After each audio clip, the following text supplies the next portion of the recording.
Я приветствую вас, дорогие друзья, уважаемые гости и подписчики моего канала. Всем большое спасибо, что ждете новые выпуски. Денис Неведомский, адвокат и политик на связи. Денис, приветствую вас.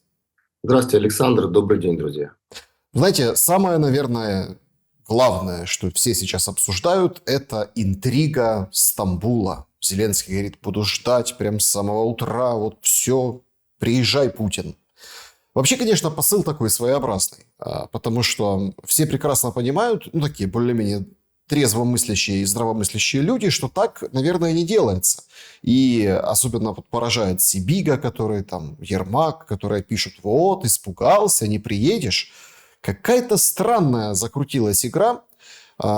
Вот на поверхности лежит четкое утверждение. Если вот такие мансы начинаются, то это означает только одно, что задача не договориться или начать переговоры, а сорвать их.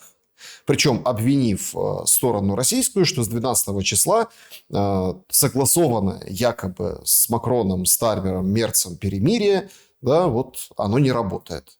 Тогда, если оно уже не работает, мы понимаем, то зачем тогда вот эти предложения? Какие мысли у вас по этому поводу и на что расчет в этой игре? Если помните, в детстве была такая игра в Ковача. То есть, надо было передать ход другому. То есть, догнать и передать. Сейчас мы наблюдаем игру в политического Ковача.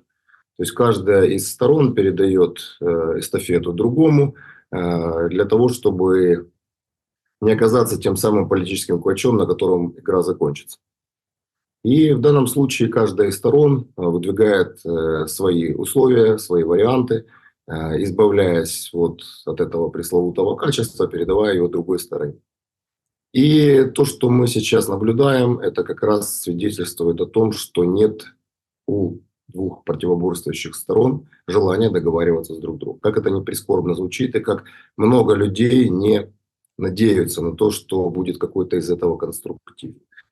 Мое мнение, что Зеленский рассматривает Стамбул как очередную сцену на уровне овального кабинета с Трампом для того, чтобы устроить очередной политический перформанс. Не договариваются люди с совершенно разными подходами к сложившейся ситуации. Не договариваются люди, которые не имеют желания этого делать, и нет взаимопонимания между теми лидерами, которые хотят договориться. Если я не сравниваю эту ситуацию, они, конечно, мало похожи между войной Украины с Россией, то есть куча различий, просто здесь вопрос о том, что если люди хотят договориться, они безусловно договорятся. По моему мнению, ни Путин, ни Зеленский серьезно к этому вопросу не относятся. Это игра. Политическая игра, к сожалению, жизнями россиян, жизнями украинцев. России на данный момент договариваться о чем-то менее успешном, чем это было в Стамбуле в 2022 году, нет смысла, потому что у них сейчас ситуация на фронте складывается в их пользу. Для Зеленского приостановление войны – это фактически, мягко говоря, политическая пенсия. Потому что тот объем власти, который сейчас, благодаря военному положению, сосредоточен в его руках, безусловно, он не будет сосредоточен, если будет достигнуто перемирие, в идеале мир. Поэтому каждый из них продолжает играть в игру, пытаясь навязать свои условия, но я не вижу той точки бифуркации, которая бы остановила войну. Не вижу тех условий, на которые бы они могли бы договориться и смогли бы это объяснить внутри своих стран. Пока мы наблюдаем игру в политического квача, и на сегодняшний момент нет возможности для прорыва. Неважно, будет это 12 числа, 15 числа. То есть, по моему мнению, к сожалению, не созрели еще условия для заключения полноценного мира. Этого, более того, не хотят, скажем так, наши, мягко говоря, европейские партнеры. Уже нет того британского нашего друга великого Бориса Джонсона, но дело его живет, как говорится. И вот этот приезд европейских лидеров, который был к Зеленскому, они свидетельствуют о том, что им тоже не нужно прекращение войны, потому что у них внутри тоже есть свои политические вопросы, внутриполитические вопросы. И за счет внешнеполитической повестки они пытаются эти внутреннеполитические вопросы решить. Потому что даже условно правый Мерц, который пришел к власти в Германии, он только условно правый. так как условно правыми являлись в Великобритании консерваторы, которые уже давно не правы, которые фактически их от лейбористов уже особо не отличить. Помните последнюю главу в «Скотном дворе» Оруэлла, когда свиньи и люди сели играть за столом, и отличить их уже было невозможно. То есть консерваторы и лейбористы в Британии уже не отличаются, по большому счету.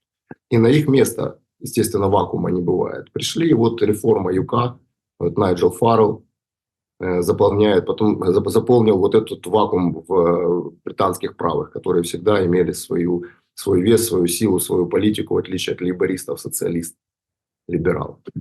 На сегодняшний момент, как говорится, ничто не остановит идею время, которое пришло. А это время для смены лево-либеральной, кардинальной, левацкой повестки на правую.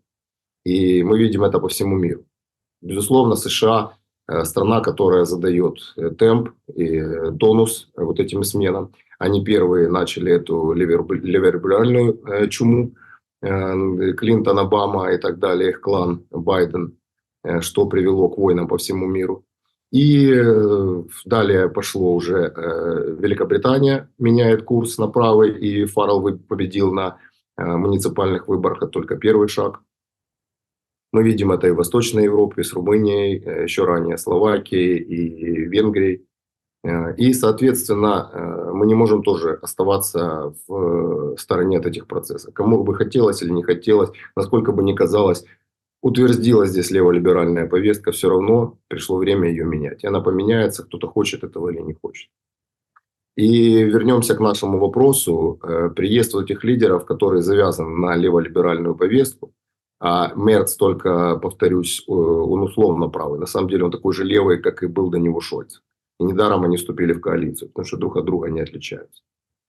Это и вопрос их политического выживания тоже. Они цепляются за последнюю соломинку, это война Украины с Россией, для того, чтобы остаться у власти и каким-то образом обосновать свое существование политическое, которое неумолимо приходит к концу. И времена Стармера уже, судя по муниципальным выборам Великобритании, проходят. И дни Макрона сочтены как политически успешного лидера, потому что рекордное падение рейтинга во Франции. И Польша уже, скажем так, которая традиционно смотрела на Америку, меняет свой курс. Несмотря на продолжающуюся антироссийскую риторику, все равно они меняют свой курс, все равно они придут к тому, что тоже придут правые к власти. Поэтому вот этот визит, вот эта поддержка, это на самом деле не поддержка Украины, даже не поддержка Зеленского, который для них инструмент. Это они пытаются спасти свои политические карьеры, крах которых уже не за горами. Денис, если возвращаться к Стамбулу, ну, опять-таки, конечно, все тоже обсуждают, и не знаю, насколько корректно задавать этот вопрос, но просто интересно, вы как отнеслись к вот этой истории с салфеткой и ложечкой в поезде Мерца и Макрона? Просто понимаете, в чем дело? Понятно, что там есть опровержение, фотографии с хорошим разрешением, что это видно, там ложечка, чтобы кофе мешать, салфеточка, чтобы сморкаться. Но поведение-то, видели все эти кадры, поведение достаточно какое-то странное. Они как-то вот смеялись, что-то Мерц говорил на английском про ванную, что-то они как бы обсуждали. В каком-то с каким-то непонятным выражением лица сидел Макрон, который прятал эту салфеточку. Очень такое ощущение, что их застали, да, на чем-то, на какой-то момент, когда они не были готовы, не держали лицо. И отсюда уже, наверное, вот эти все версии и породили. Дальнейшие там разные, скажем так, инсинуации. Если просто вдуматься, попробовать вдуматься, что люди, предположить, с измененным сознанием, да, принимают стратегически важные вещи, от которых зависит судьба не только даже их стран, их народов, а вообще в принципе ситуации, да, с войной и миром, продолжением, остановкой или вот целыми войнами, как вот у нас, которые продолжаются 4-й год, то страшно становится за элиты. Александр, я бы серьезно не относился к этому вопросу до одного момента. То есть я абсолютно вчера мимо ушей пропустил эту информацию, и даже если и человек слаб по своей природе, и когда мы пытаемся слепить какого-то бога Зевса из какого-то политика, который по самой, ну, на самом деле обычный человек из плоти и крови, вот, а мы пытаемся сделать из него икону, это всегда плохо заканчивается, потому что отключается логическое мышление, и люди начинают придумывать политику, качества, которого не обладает, но которую сам человек хотел бы, чтобы его кумир обладал. То есть это само по себе нехорошая история. Люди и люди. Главное, какие решения они принимают и какую жизнь они приносят людям.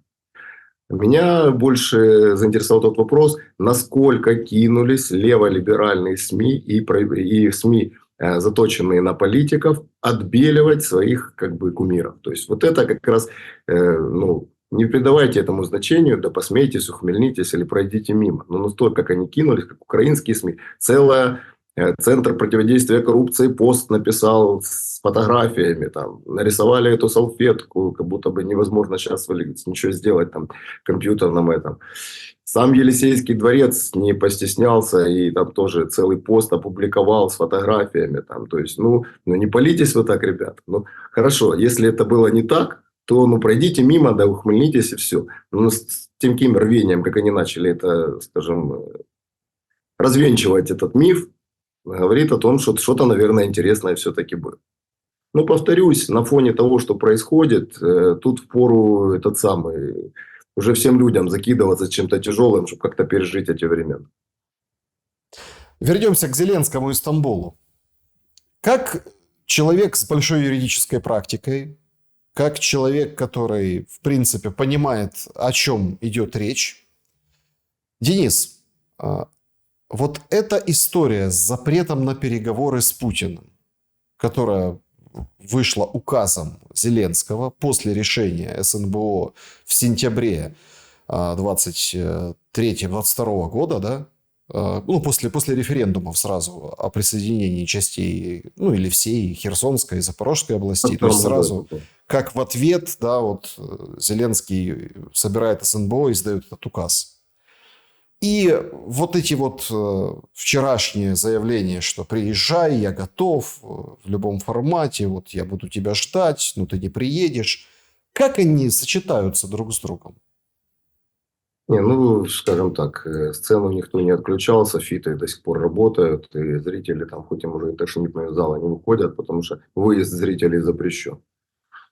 Что касается запрета, да, это была часть информационной войны. И я как бы предполагаю, что это было сделано по согласованию с западными партнерами, потому что я думаю, что то же самое было сделано и запрет украинцам выезда. Это был вопрос на тот момент, в 2022 году, это не был вопрос наполнения армии.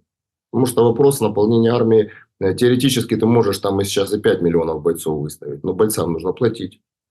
Экономика должна худо-бедно работать, их нужно одевать, нужно вооружать. То есть это огромные затраты. Причем не только сугубо финансовые, но и трудоемкие. То есть это процессы, которые нужно организовывать. Поэтому это было тоже частью информационного. Я думаю, что гарантии Запада, что не хлынут сейчас миллионы, десятки миллионов беженцев мужчин в Западную Европу и как бы лягут на бюджет еще большим грузом. Плюс то, что мы будем вам поставлять, а вы все-таки солдат готовьте потихоньку. То же самое связано с этим, что это была гарантия для того же Джонсона, для того же Шольца, для Макрона, что мы не пойдем на сепаратные переговоры. То есть, раз мы уже тут договорились между собой, ну, Байдена, соответственно, что без вас мы решение принимать не будем. Вот когда вы скажете, что мы будем, мы тогда возьмем отменим. Мы же волки своему слову хозяева, сами дали, сами назад взяли. Вот, поэтому это сугубо был политический шаг, наверняка одобренный, согласованный с западными.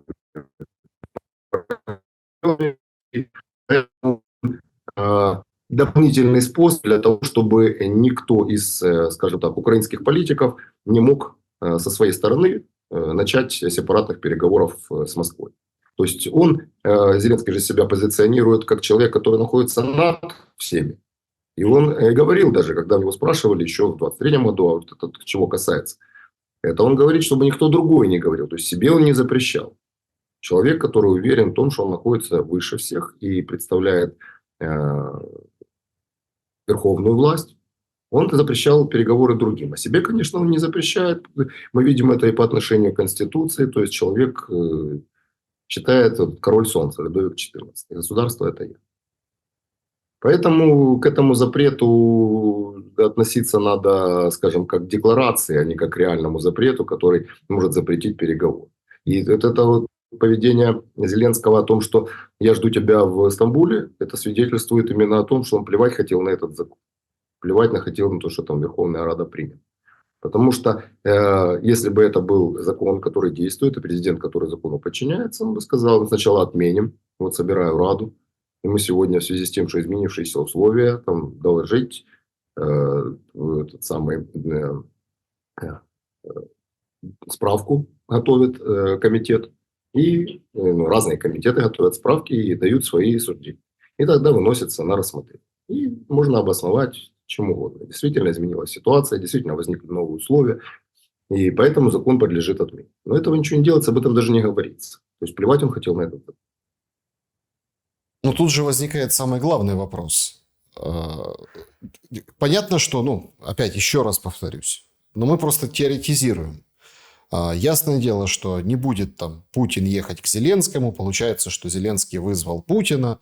То есть делегацию они, наверное, направят 15 числа, потопчутся, подождут. Тем более, что в Турции сейчас, скажем так, будет вот такой достаточно большой слет министров НАТО. Да, там Рубио будет присутствовать. Сразу после вот этих чисел визит Трампа на Ближний Восток, тоже там очень интересные геополитические события. То есть это все вот ложится, это дата 15 число, это прям видно, что она выверена, согласована на уровне Кремль-Белый дом. Потому что там все как раз очень и очень умещается. И я даже прям удивляюсь, да, насколько вот четко по датам сейчас видно график Рубио, сейчас видно график Трампа. График Зеленского тоже видно, там вроде как Черногория, но график Зеленского дело такое. И вот в этот период условно приезжает российская делегация. Гипотетически, да. Даже гипотетически там, Путин, не знаю, приедет, не приедет, представим, приехал Путин. Вопросы с легитимностью Зеленского, они же куда-то, скажем так, никуда не испарились, не делись. И тут главный же момент. А что может условно Зеленский предложить? Да? Потому что если, например, состоятся какие-то переговоры, он примет какие-то решения, их же могут оспорить внутри непосредственно и сказать, а что это такое? А мы против. Какие-то националисты или кто-то другой из политиков. Этот внутренний вопрос, это каждый из политиков будет решать у себя уже внутри. Но думаю, что как раз и вопрос легитимности в том числе, это был вопросом, который был предметом договоренности между Кремлем и Вашингтоном.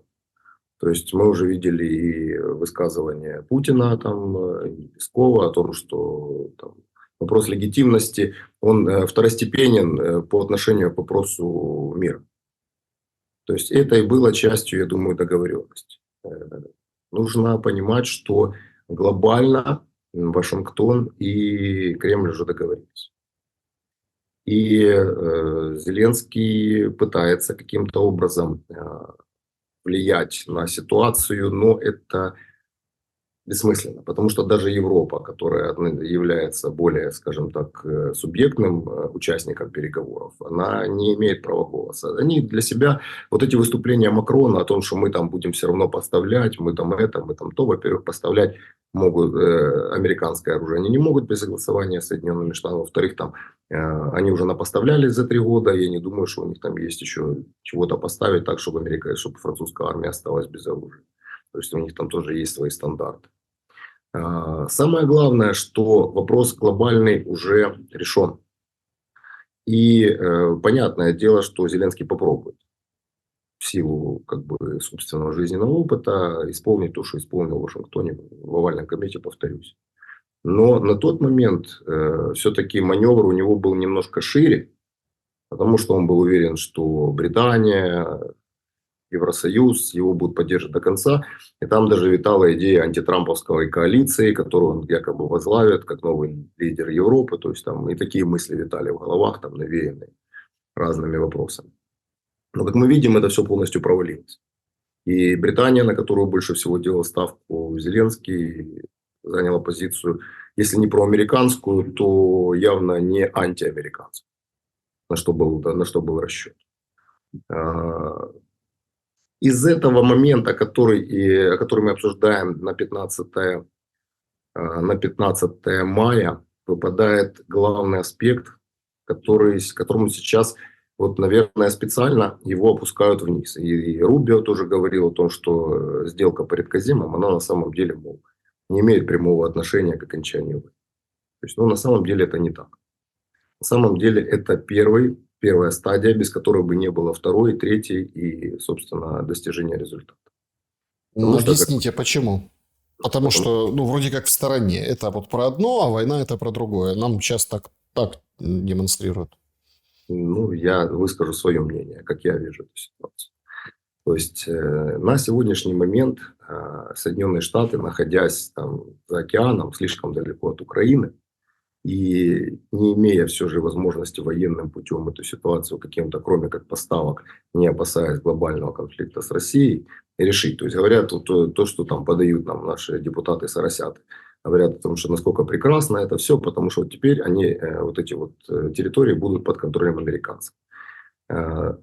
Если бы это было где-то в Южной Америке, если бы это было в Африке, где-то на островах, там, Океании и Микронезии, я бы еще в это мог поверить. Но когда это находится под брюшье России и непосредственно рядом с Россией, то это невозможно, как бы кому-то не хотелось. Поэтому речь идет не о добыче американскими компаниями прямо вот этих редкоземов. Нет, это идет речь о глобальном экономическом сотрудничестве между Соединенными Штатами и Россией.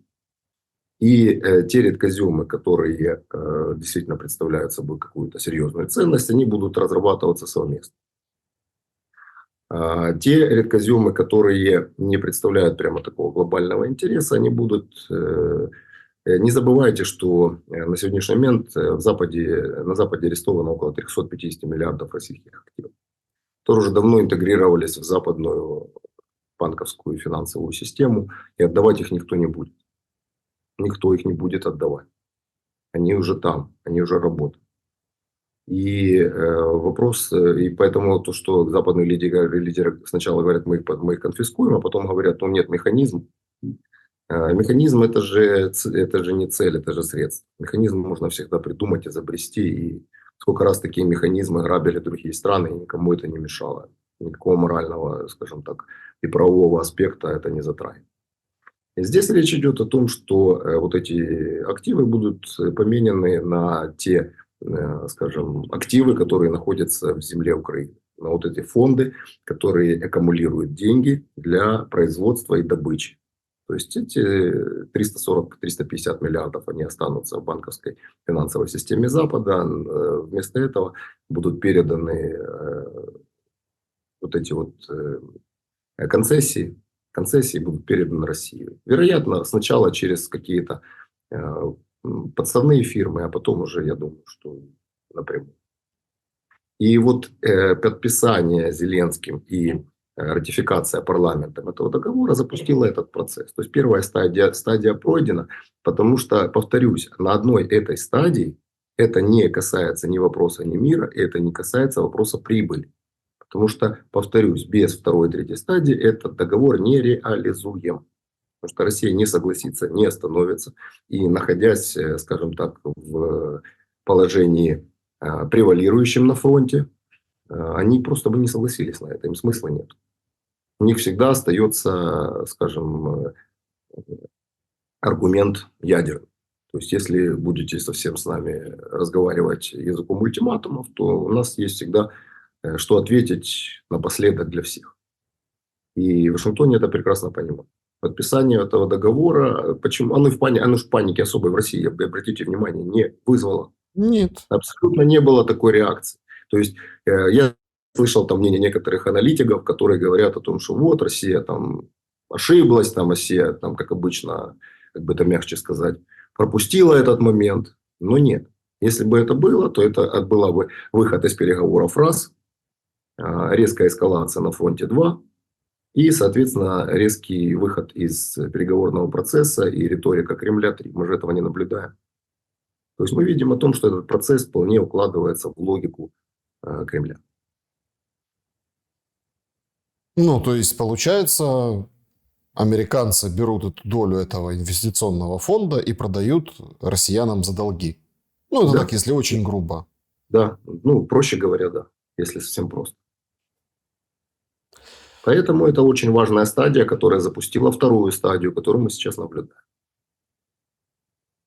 Ну да, потому что мы видим как бы то, что на поверхности вот эти все там круги на воде, какие-то стадион так стадион, давай в Стамбул, а вот нет, а ты боишься, а ты не боишься. Интервью Ермака, который там начинает рассуждать, у него спрашивают по поводу Минска и по поводу еще хуже условий. Видимо, раз так начал играть офис президента, ну и сам Зеленский, там Ермак, Сибига, то, судя по всему, они, в принципе, знают следующие шаги. То есть они понимают, что будет дальше. А это просто игра на публику. Правильно вы говорите, есть сценарий, есть игра актеров. Кто-то более талантливый, кто-то может там приукрасить, кто-то может там исполнить какой-то номер не запланированный, но в принципе не мешающий самому сюжету. То есть вот сценарий, который я вижу, наблюдаю. И, собственно, игра актеров на это не сильно влияет. Они все равно идут по сценарию, хотя каждый со своим там, видением этой актерской игры. Каждый хочет крика «Браво!». Ну, это безусловно. Если мы тогда вот видим и рассматриваем все происходящее сейчас как часть, ну, какой-то там, да, интертеймента, какого-то музыкального сопровождения или какой-то фоновой музыки, да, вот то, на что сейчас нам, ну, то, что нам показывают, да, грубо говоря, во время этого цыганского гипноза, когда вроде там руками машут, эмоционируют, а на самом деле залазят тебе в карман и вынимают денежку, желательно крупную купюру, то о каких сроках завершения войны тогда может идти речь? Я думаю, что мы выйдем к прекращению войны ориентировочно в июле. Сейчас идут процессы, которые должны легитимизировать сделку, о которой мы говорили. Когда она легитимизирована и акцептована всеми участниками процесса, начнутся уже непосредственно технические моменты. Потому что, повторюсь, на сегодняшний момент нет предпосылок для прекращения войны, потому что не соблюдены технические условия, только запущен процесс. И с другой стороны, нет сил, которые могли бы остановить вот эти процессы, о которых идет речь. То есть леваки, которые эту войну начали, для которых эта война – это их существование, они проигрывают на всех фронтах. Дальше будет тенденция только усугубляться. И когда там я слышу о том, что говорят там вот инсайдеры говорят, что там в администрации Трампа царит хаос. На самом деле, те, кто немножко в теме, понимают, что хаос – это как раз и есть высшая степень порядка. То есть, на взгляд человека неподготовленного и не знающего, оно может напоминать хаос, как движение бактерий. А на самом деле все подчинено высшему порядку. Процесс идет, и, скажем так, предпосылки создаются. Нету той силы, которая могла бы перевернуть шахматную доску.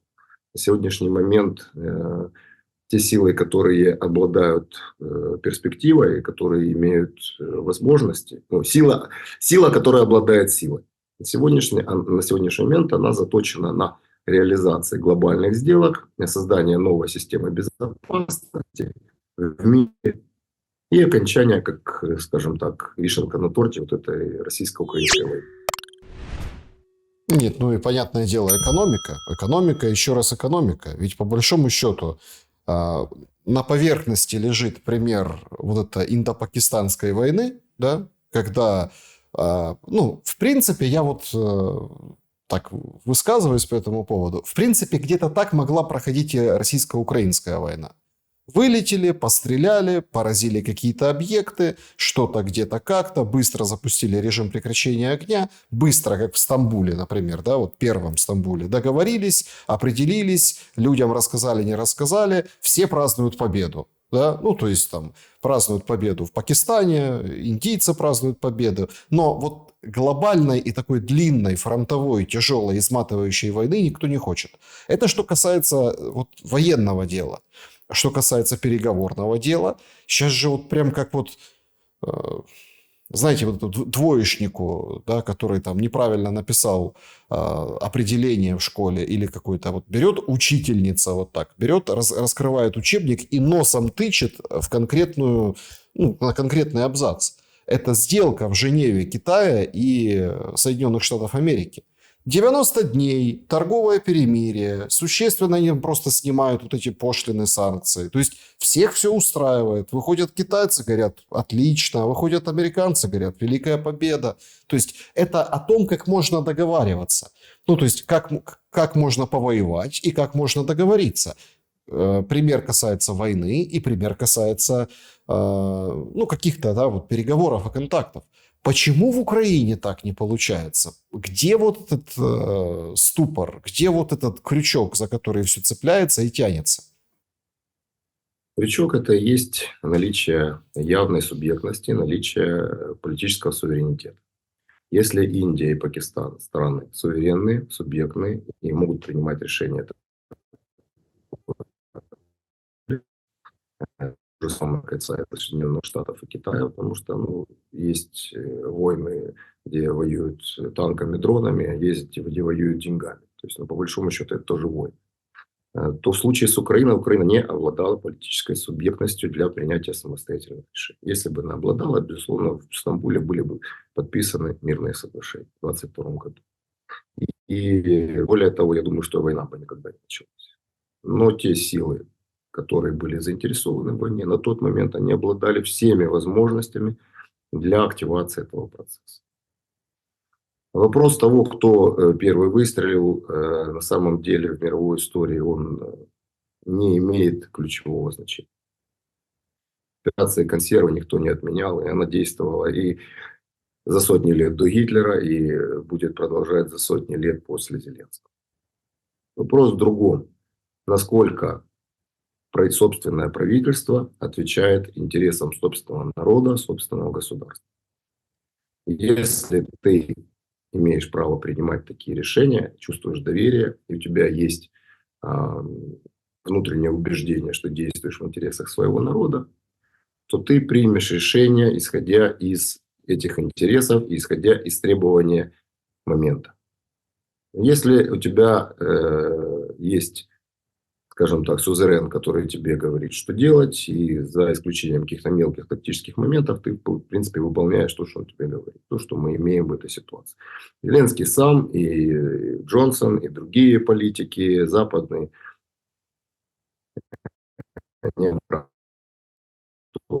наша задача была Минским соглашением подготовить Украину к войне с Россией.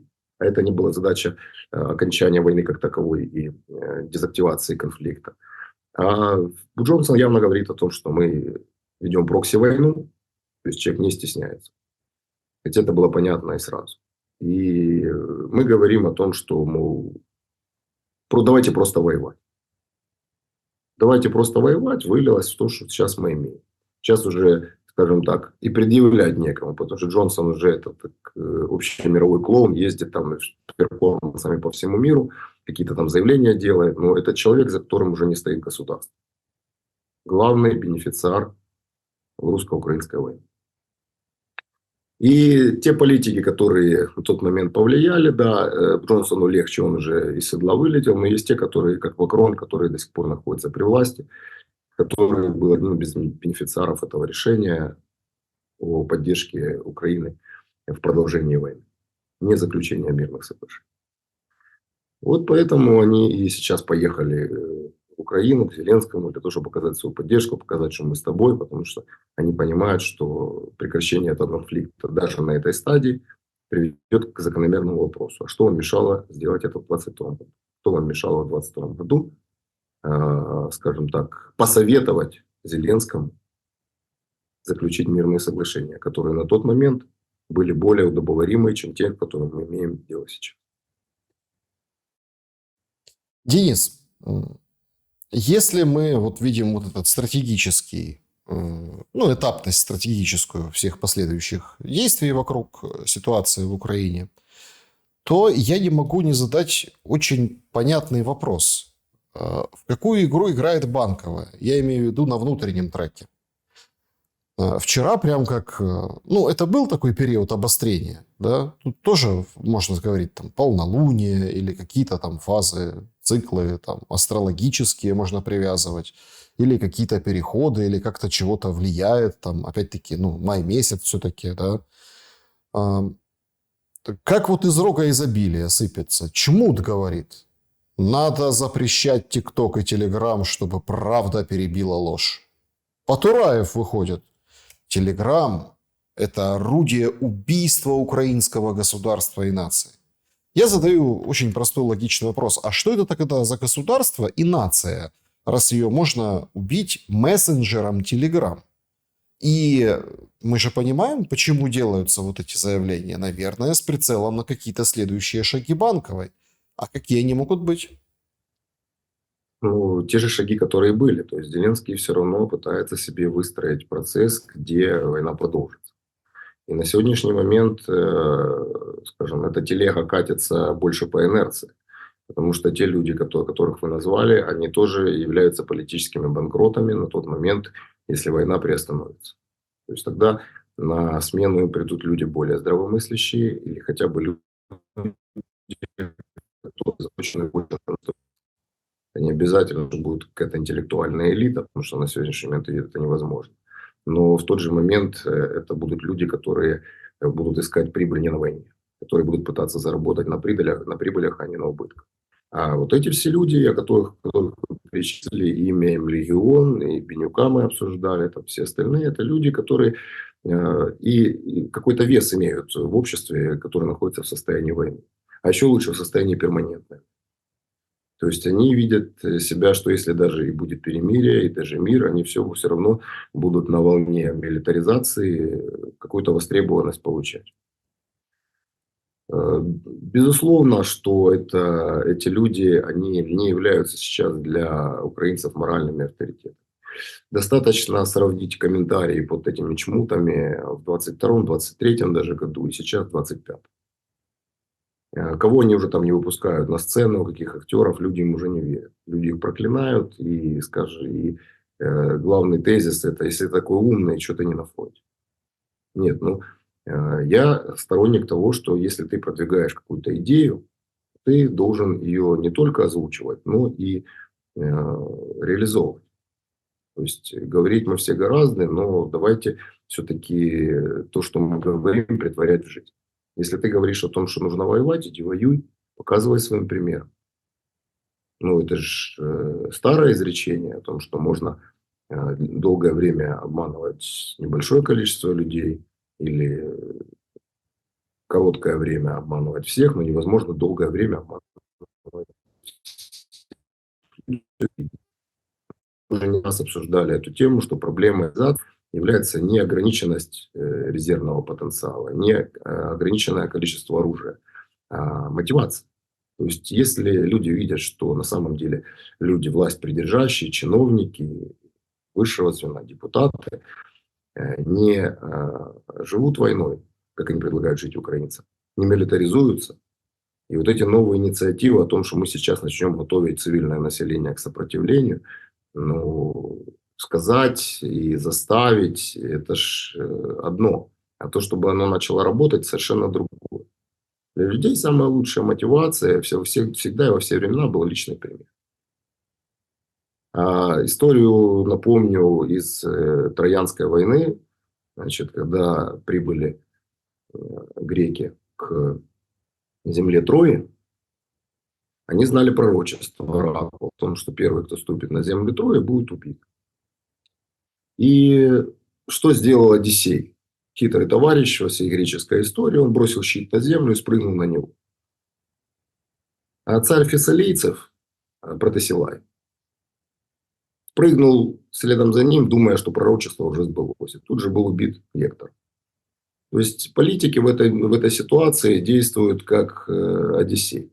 То есть они спрыгнули на безопасную почву, якобы показывая, что мы вот с народом, мы хотим воевать, мы вот показываем собственный пример. А на самом деле дурят людей.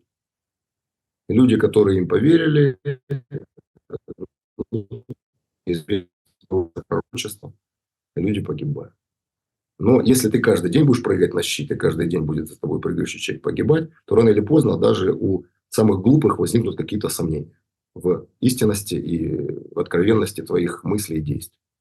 Соответственно, люди уже прыгающие что насмотрели, и эта реакция больше не работает. В 2022-2023 году еще худо-бедно работало, сейчас уже нет.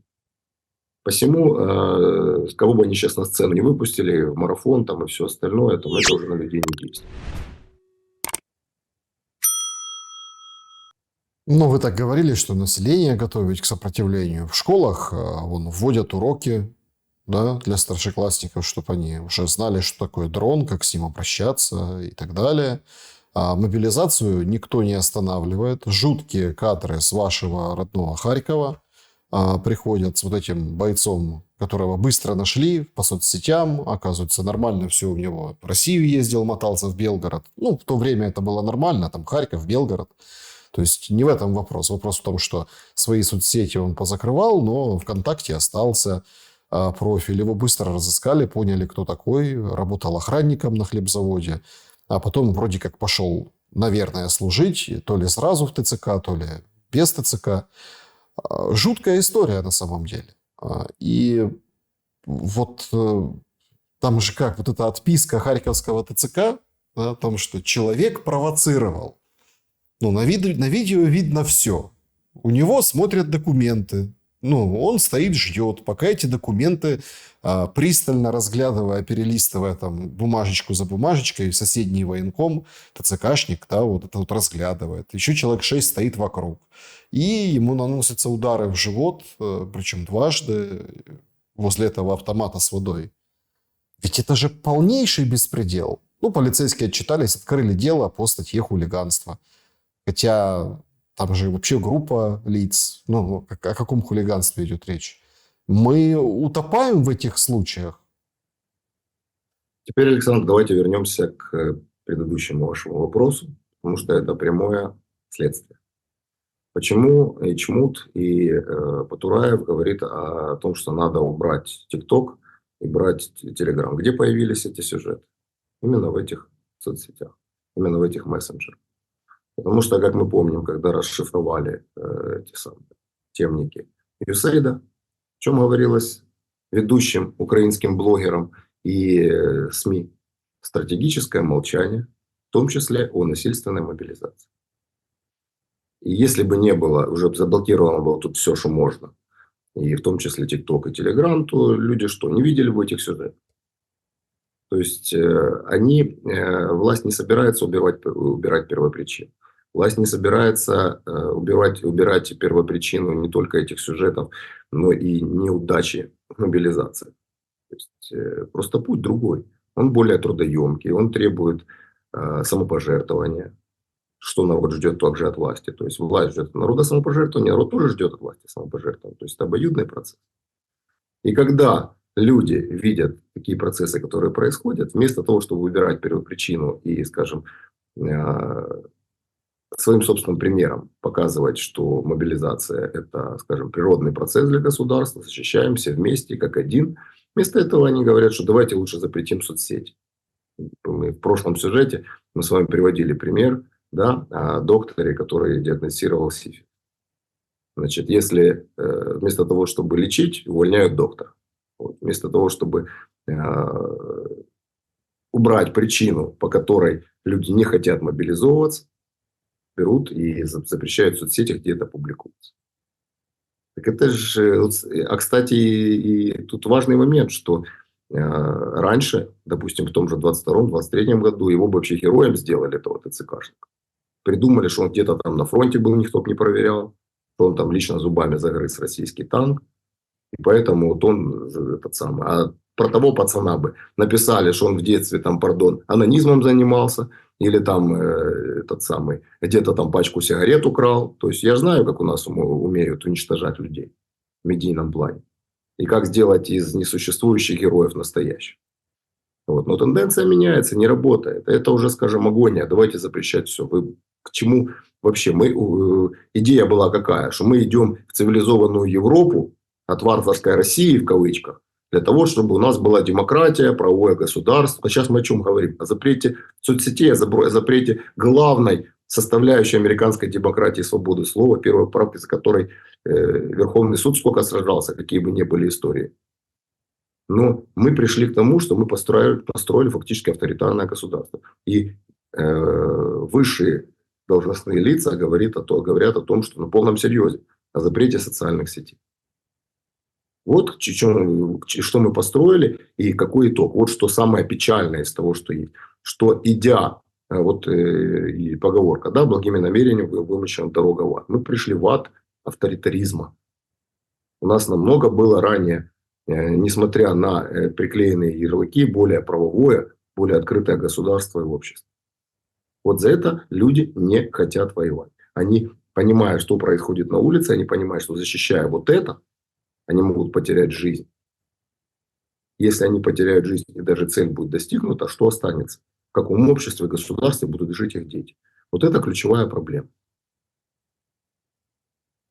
Ну и, конечно, вот тоже парадокс. Вроде бы система вот так вот выстроена и так сейчас функционирует. Она, конечно, ужасна, но люди шибко не сопротивляются.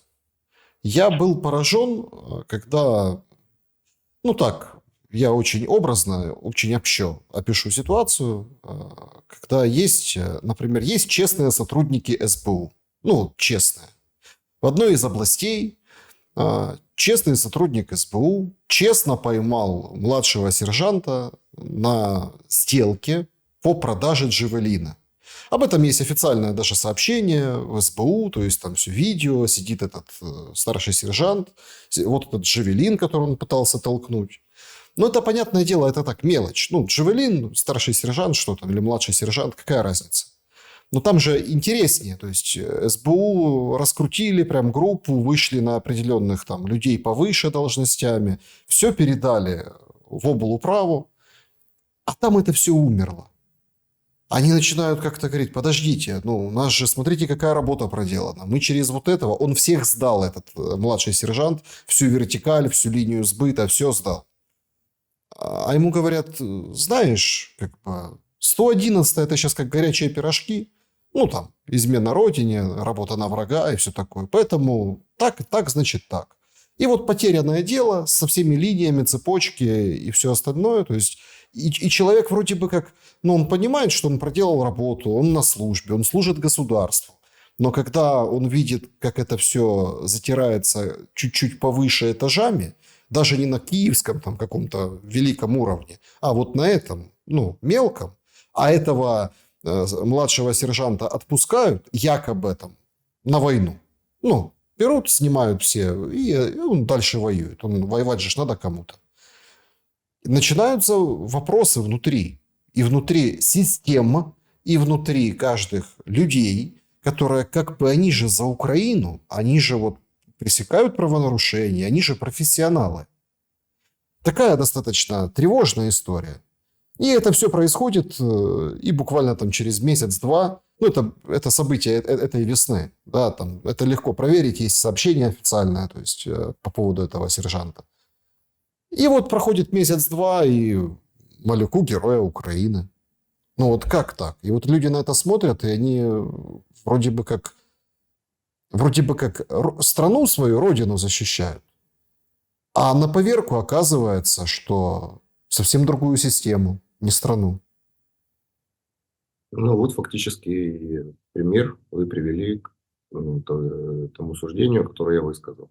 Система работает по-другому. Ну, конечно, шило в мешке не утаишь, и такие эксцессы они будут происходить. Чем дальше, тем больше. Там, и после прихода Трампа к власти мы неоднократно слышали, что американские спецслужбы устанавливали факты продажи поставленного вооружения Украиной там, и картелям, и разным недемократическим режимам. То есть это просто один из примеров подтверждающих. У нас было, как говорится, стратегическое молчание, и если бы не социальные сети, было, как раньше было хорошо. Только газета одна, и в этой газете печаталось все такое Орова, да? У него в одной газете печаталось все, что есть, и взгляд на эту проблему. А можно было еще и менять тиражи более ранних. И там излагать новый взгляд на историю. Вот это было бы идеально вообще. Власть это была бы вечной. Власть ради власти. Тут, конечно, да, мы живем в веке информационных технологий, и, повторюсь, шило в мешке не утаишь. Те ситуации, которые происходят, они и будут происходить. Это знаем мы об одном факте. А скольких фактов мы не знаем. Сколько фактов успели перекусить, и они не вышли, скажем так, из узкого круга людей. Безусловно, те люди, которые эти факты устанавливали, безусловно, у них внутри складывается внутреннее впечатление. Те люди, которые прочли об этом, узнали, тоже, скажем так, лишний раз убедились, о чем идет речь. Это опять же подтверждает, что люди, которым предлагают отдать самое дорогое, что у них есть, это жизнь, они должны понимать себестоимость собственной жизни. Когда они видят, что себестоимость собственной жизни – это несколько центов, которые вкладываются в продажу того же Джавелина, то для них это явно неравноценный обмен. То, что через единый марафон рассказывается о том, что это война экзистенциальная, что придут орки, всех загрызут и убьют, что это не война людей с людьми, ну, как обычный процесс военной декоммунизации, то люди видят, что это не совсем так. Что то, что им предлагают взамен, оно неравноценно. Отсюда отсутствие с мотивацией и, как следствие, с мобилизацией. Денис Неведомский был моим собеседником сегодня. Я благодарен вам за время и мысли. Спасибо, Александр. Всего доброго, друзья. Друзья, берегите себя. Всем добра и света. Увидимся обязательно. До скорого.